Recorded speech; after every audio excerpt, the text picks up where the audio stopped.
घोटकी में गौसिया जमायत पारा पाकिस्तान तहरीक इंसाफ के wise chairman और गौसिया जमायत के रूहानी पेशवा मखदूम शाह महमूद कुरैशी की बाजियाबी ऐं साण से इज़हार ॾेई यकजहती लाइ दरगाह नेहरू शाह बादशाह खां प्रेस क्लब ताईं एहतजाज रैली कढी वई। रैली की अगवानी हाफिज़ सरदार रहमत चाचड़, गुलाम नबी कोराई, एडवोकेट अब्दुल शकूर चाचड़, नवाब खान चाचड़, वज़ीर अहमद चाचड़, जाहिद हुसैन संघड़, रईस गुल हुसैन चाचड़, अल्लामा मोहम्मद हुसैन चाचड़, फौजी बाग अली महर, इनायतुल्लाह शाह पीरजादो ऐं ॿियनि कई। रैली में गौसिया जमायत के सवें कारकुननि शिरकत कई ऐं मखदूम शाह महमूद कुरैशी की हिमायत में नारेबाजी कई। इन मौके ते रैली के खिताब कंदे एडवोकेट अब्दुल शकूर चाचड़, गुलाम नबी कोराई ऐं ॿियनि चयो त मखदूम शाह महमूद कुरैशी मुहब्बे वतन पाकिस्तानी है, मथा से ₹1 रुपये की करप्शन जो भी इल्ज़ाम ना है। उन परडेही वज़ीर की हैसियत से पाकिस्तान ला कामयाबियूं हासिल कयूं, खेस बेबुनियाद ऐं सियासी केसन में फासाइण क़ाबिले मज़म्मत अमल है, जंहिंजी सख़्त लफ़्ज़नि में मज़म्मत कयूं था। उन्हनि ॻाल्हाईंदे चयो त खानवादा हज़रत गौस बहाउद्दीन ज़करिया, खानवादा हज़रत गौस बहाउद्दीन ज़करिया रहमतुल्लाह अलैह जी औलाद आल हमेशा दीन इस्लाम की खिदमत भी कई आ, वतन अज़ीज़ पाकिस्तान की खिदमत भी कई आ। लिहाजा असांजे रूहानी पेशवा मखदूम शाह कुरैशी साहब ते को करप्शन जो केस ना है, एक सियासी केस है। असां उन आइनी रियासती कानूनी इदारनि खां घुर कयूं था तो मखदूम साहब के बिलफौर आज़ाद किया वञे ऐं आला अदलिया जे उन जज साहिबान खां इंसाफ की उम्मीद कयूं था तो एक मर्द कलंदर जे हमेशा ये सियासत कई तो ईमानदारी जी कई। आला अदलिया जे जज साहिबान खां पुरज़ोर मुतालबो कयूं था तो एक मुहिब वतन पाकिस्तानी के इंसाफ ॾेई आज़ाद किया वञे ऐं मुहिब वतन पाकिस्तानी ऐं गौसिया जमायत के कारकुनान में जेकी इज़्तिराब की कैफियत है वह ख़त्म कई वञे, साईं के आज़ाद किया वञे। ज़िले घोटकी में जमायत गौसिया पुरअमन एहतजाज खातर निकता आहियूं। सिर्फ़ सभिनि जो हिकिड़ो ही मुतालबो है तो जमायत गौसिया जो रूहानी पेशवा मखदूम शाह महमूद हुसैन कुरैशी के नाहक जेल में रखियो वियो है।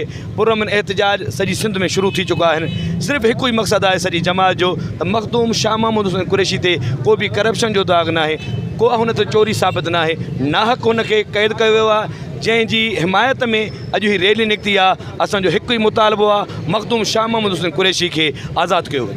रहीम और गौसुल आलमीन बहाउद्दीन ज़करिया सोहरवर्दी मुल्तानी रहमतुल्लाह ताला अलैह 6वीं सदी जो बुज़ुर्ग है।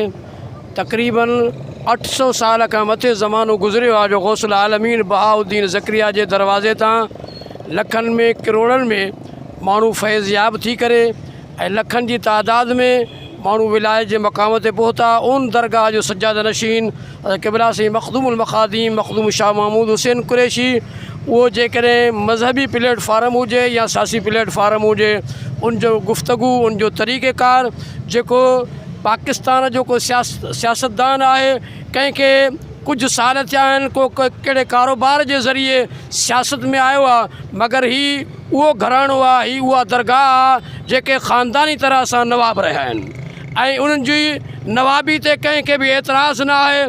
असां पुरज़ोर अपील कयूं था उन हुक्मराननि के, जज साहिबान के जन बिलावजह मखदूमुल मखादीम मखदूम शाह महमूद हुसैन कुरैशी जे मथां केस मड़े करे उनके जेल में रखियो है तो लिहाजा मेहरबानी करे उनके आज़ाद किया वञे, वरन गौसिया जमायत सिर्फ़ सिंध में न बल्कि पूरे हिंदुस्तान पाकिस्तान के अंदर गौसुल आलमीन जो फैज़ जो अरब अजम के अंदर है। इंशाअल्लाह मखदूम साहब जो हुक्म थींदो तो पुर एहतजाज रैलियूं जेके आहिनि सिर्फ़ अॼु न बल्कि उन खां बाद में भी गौसुल आलमीन की जमायत पुरज़ोर तरीक़े से मखदूमुल मखादीम मखदूम शाह महमूद हुसैन कुरैशी की आज़ादी के लिए रैलियूं कढंदियूं रहंदियूं। असांजो मुर्शिद मखदूम शाह महमूद हुसैन कुरैशी के नाहक पाबंद बनायो वियो आहे, नाहक कैद रखियो वियो आहे। असां गौसिया जमायत पूरी गौसिया जमायत जो इहो ही मकसद आहे त उनखे आज़ाद कियो वञे। उन ते को भी करप्शन जो केस कोन्हे, को भी उन ते दाग कोन्हे। तकरीबन उनजो वाल साहब भी गवर्नर रहियो आहे 4 दफ़ा, मखदूम साहब भी 2 दफ़ा फॉरेनर मिनिस्टर रहियो आहे। साईं ते को भी करप्शन जो इल्ज़ाम कोन्हे। असां फौरी तौर एहतजाज परअमन रैली इन जे करे कढी आहे त असांजे मुर्शिद करीम के आज़ाद कियो वञे। महिरबानी। रहमान रहीम। मखदूमुल मखादीम मखदूम शाह महमूद हुसैन कुरैशी के हक़ में आज ये पुरअमन एहतजाज रिकॉर्ड करवाया जा रहा है। हुज़ूर गौसल आलमीन के ग़ुलाम और मखदूम साहब के चाहने वालों का ये जम्मे गफ़ीर है। आप इसको थोड़ी तादाद न समझें, बल्कि हर एक की ज़ात में जामियत है, यानी हर एक के पीछे दसियों और सैकड़ों लोग हैं। मखदूमुल मखादीम मखदूम शाह महमूद हुसैन कुरैशी साहब का दामन साफ़ है। वो बेबाक सियासतदान हैं। उन्होंने न कभी लालच की है, न कभी किसी से मुल्क का सौदा किया है। मखदूम साहब पर केस तो क्या, उन पर करप्शन का एक पैसे का भी इल्ज़ाम नहीं है। मखदूम शाह महमूद हुसैन कुरैशी की मुहिब वतन की एक ही मिसाल काफ़ी है कि जब रेमंड डेविस का मसला आया तो मखदूम साहब ने अपनी वजारत को जूते की नोक पर रख दिया और मखदूम साहब ने ओहदा छोड़ना तो कबूल किया, लेकिन मुल्क से गद्दारी कबूल नहीं की। वो मर्द नहीं जो डर जाए, वो मर्द नहीं जो डर जाए हालात के खूनी मंजर से। जिस दौर में जीना मुश्किल हो उस दौर में जीना लाजिम है। जैसा कि आज कुछ दिनों पहलों से ही गौसिया जमात की दिलों को मजरूह किया गया। ये गौसिया जमात की दिलों पे जो हमला किया गया है, ये ता हयात हमें इसका दुख रहेगा और जिसने भी दिया है हमें वो चेहरे हमेशा याद रहेंगे। लेकिन हम तो उनसे ये तवक्का करते हैं कि मखदूम शाह महमूद कुरैशी तो वो है जिसने हमेशा मुल्क से वफ़ादारी की है। क्या ये जो बड़ा बड़ा अपने ऊपर से केस लगा रहे हैं, वो ये हमें समझ में नहीं आ रहे कि ये पाकिस्तान की वफ़ादारी की सज़ा दे रहे हैं। मज़ीद ख़बरन ऐं तफ़सीलात लाइ विज़िट कयो असांजी वेबसाइट www.awamiNewsHD.com ऐं ॾिसंदा रहो अवामी न्यूज़ HD।